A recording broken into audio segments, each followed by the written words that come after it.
अमृत के धार केहू के तनो पी जाही एगो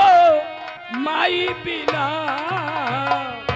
कैसे करे जावाजू राई गे भाई एगो माई बिना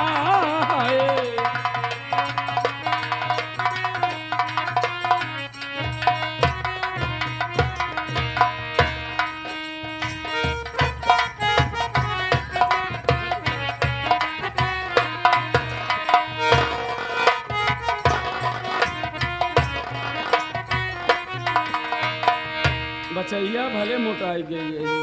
अबे बा तोरे से तो दबाई ले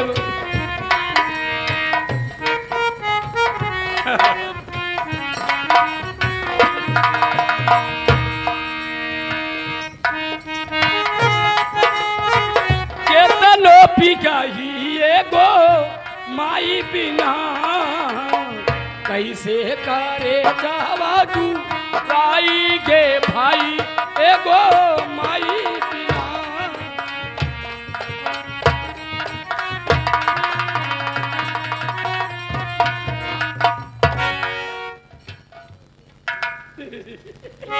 जा रही हूँ। टाइम देखते हुए जा रही हूँ। अभी बनाएगी आधा घंटा वो भी समय लेगी। टाइम देखते हुए समय देगी। तोरी तरह हम रखी मन से दुरान नान के रहानी जैसे कहीं यहाँ तो का देखी तो खाली हमका बनरे के बच्चा याद आवत बस तक इकावा इधर आ ऐसे तोरी तरह रहानी वो हमका बड़ा निक लागत रहा हम ओका बड़ी निक लागत रहे जब पातर के रहे तब हाँ जब पातर के रहे तो मोटाई गई है मौजूदा हाल में हाँ समझ ले गोड़ भारी हो जाए गोड़ भारी मतलब जाना थी क्या कहा थी जैसे तोरे माइक लड़कियों हुआ रहे आजा गाड़ू गोड़ भारी कर या वैसे सड़की पे खड़ा रहा हमका देख के कहत का बा हम ओकर देख के कहे पहले हम कहे तब वो कहे हरे कौन सड़की जा पे सैया लखाते होई हाय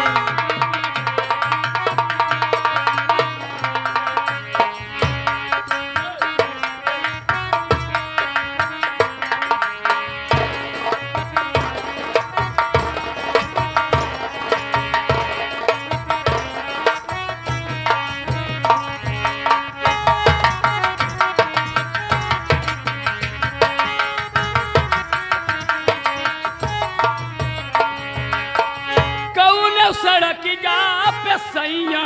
लखाते होई हाय कौन सड़क जा गले में डाल के रुमलिया हंसाते होई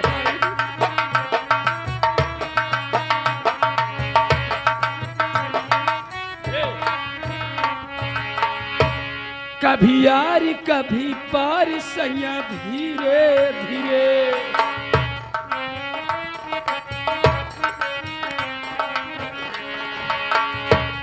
कभी यार कभी पार सैया धीरे धीरे